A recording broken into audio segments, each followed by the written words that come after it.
Après le café, le lait, voici les plantes racistes. Et nous allons parler un peu de ça aujourd'hui.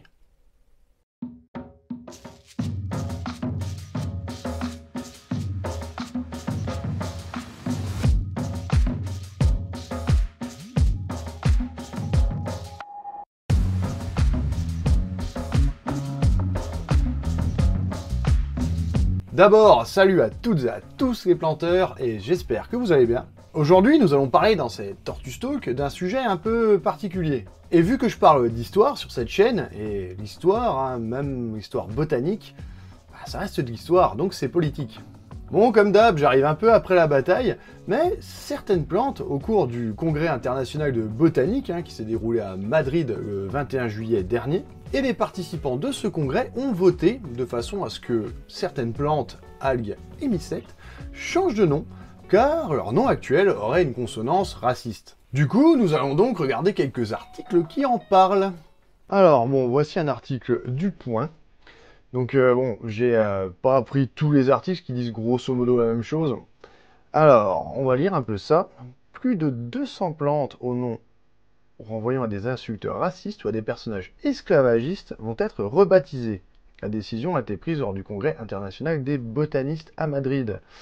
Et là, nous avons une Protea cafra qui sera rebaptisée en Protea afra. On va voir pourquoi. C'est une décision importante dans le milieu de la botanique, bien sûr, même si bon, les botanistes, en général, ils aiment bien, pas changer de nom, mais des fois reclasser. Mais c'est pour un contexte, c'est pas pour les mêmes raisons, c'est d'un point de vue biologique. C'est-à-dire, ils trouvent qu'en fait, certaines plantes est plus proche d'une autre famille ou d'un autre genre, donc ils la reclassent. C'est pas politique. Là, je pense que c'est une première. Comme le rapporte le journal britannique du Times, 63% des 556 experts en botanique présents se sont dit favorables au changement. C'est quand même presque plus de la moitié, mais c'est pas non plus unanimité. Et ainsi, plus de 200 plantes, algues et champignons seront rebaptisés jusqu'en 2026. Voilà, donc il n'y a pas encore trop de noms d'espèces en question, surtout, il se porte surtout sur le mot Cafra, parce qu'il y a pas mal de noms d'espèces qui viennent d'Afrique du Sud, qui se nomment Cafra. Et on va voir pourquoi ça pose problème. Voilà. Les espèces composées du nom Cafra verront leur dérivé être remplacées par Afra, afin de rappeler leur origine africaine. Comme Erythrina cafra devra être baptisé Erythrina afra. En soi, je trouve ça encore plus mémotechnique finalement. Afra, ça fait référence au continent africain. Donc en soi, je trouve pas ça dérangeant, surtout si ça enlève une stigmatisation. Moi je dis pourquoi pas, dans ce cas-là, ça me pose aucun problème. Gideon Smith, un journal britannique, qui nous dit: Nous nous réjouissons de l'éradication d'une injure raciste dans nos noms scientifiques des plantes, des algues et des champignons. Nous nous félicitons de la majorité de plus de 60% de la communauté botanique mondiale ait exprimé une faveur positive de notre proposition. Ah oui. Ta ta ta ta. La commission. Ça c'est pas très intéressant. Voilà, ça aussi c'est intéressant. D'autres noms sont dans le viseur des botanistes, comme ceux associés à des personnages esclavagistes ou opposés à l'abolition de l'esclavage. Libertia vient par exemple de George Ibert, un membre du lobby pro-esclavagiste de Grande-Bretagne. Oui, donc lui à mon avis, ça va changer. Après, Ibert, d'après ce que j'ai vu, je suis un peu renseigné, c'est pas un botaniste. Il était juste un petit peu intéressé par les plantes, mais c'était surtout un esclavagiste et un commercial. Et un politique aussi, je crois. Donc en soi, c'est pas non plus, c'est pas un mec qui a fait des gigas découvertes dans le domaine de la botanique, quoi. Donc, bien si son nom il dégage, c'est pas un problème. On va voir un autre article, mais je vous dis, ils disent quasiment la même chose. On va regarder ce que TF1 nous dit. Après les romans d'Agatha Christie et de James Bond, c'est au tour des plantes d'être repensées à une des sensibilités contemporaines. D'accord. D'accord, faisons comme ça. Nanana, oui voilà, ils disent à peu près la même chose. Donc voilà, ça ressemble à ça, hein, l'érythrine CAFRA, qui sera érythrine AFRA. Oui, ils disent aussi que du coup le problème se pose également pour les animaux. Parce qu'il y a un Hippopta mussolini, un papillon qui s'appelle Mussolini, découvert en Libye. Donc ouais, forcément, un hommage à Benito. Malgré la polémique... Ah oui, il y a aussi en Slovénie un entomologiste encore, ils sont marrants les entomologistes, autrichien qui qui a appelé justement un insecte, un coléoptère, Anophthalmus hitleri. C'est charmant. Waouh! Là qui donne le nom de célébrité. Bon, je m'éloigne un peu du sujet, mais c'est un peu rigolo.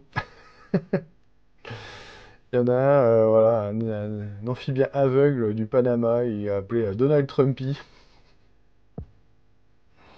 Et une espèce de mille-pattes en honneur à Taylor Swift. Alors, je sais pas si c'est flatteur ou pas. Mais Nanaria Swiftae. Voilà, bon, je m'éloigne un peu du sujet. Mais c'était un peu rigolo. Après, comme autre article, sur le 20 minutes, c'est après un vote historique, oui. Lors du 20e congrès international de botanique, il a été décidé qu'une centaine de végétaux, avec notation raciste, devraient être débaptisés, etc. La commission chargée du nom des animaux s'oppose quant à elle à ce type de changement. Eux, non. Les zoologues, ils font, ouais, non, on s'en fout. On a des trucs qui s'appellent Hitleri, mais c'est pas grave. Et ils parlent un peu plus de ce qu'est le mot kafra. Donc apparemment, c'est issu de l'arabe kafir, qui est utilisé pour désigner péjorativement la population noire durant l'apartheid. Donc voilà, effectivement, c'est un mot c'est un mot qui est lourd de sens. Et le fait de passer de Kafra à Afra, je trouve pas ça, je trouve vraiment pas ça terrible. Au contraire, Afra, on sait que ça vient d'Afrique, c'est pas mal. Moi, je trouve ça même mieux. Voilà, après, il n'y a pas non plus une énorme liste, hein. Ils parlent surtout des plantes qui s'appellent, qui vont passer de Kafra à Afra, mais il y a pas la liste complète. J'ai pas réussi à trouver ça. Après, vous, qu'est-ce que vous en pensez? Je vous laisse mettre ça en commentaire. De toute façon, ce n'est que des noms, hein. Après tout, il n'y a pas de quoi non plus en faire un drame.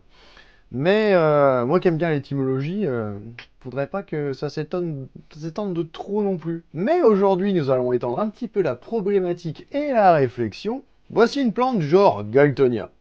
Un genre comprenant 5 espèces de la famille des asparagacées, et elle aussi originaire d'Afrique du Sud. Galtonia est un nom donné par le botaniste belge Joseph Decken, en hommage à Francis Galton. Ouais voilà, ce sujet, ça me donne l'occasion de parler de lui. Alors, Sir Francis Galton. Le mec était statisticien, écrivain, météorologue, géographe, explorateur, anthropologue et inventeur. Et c'est aussi le cousin de Charles Darwin. Voilà.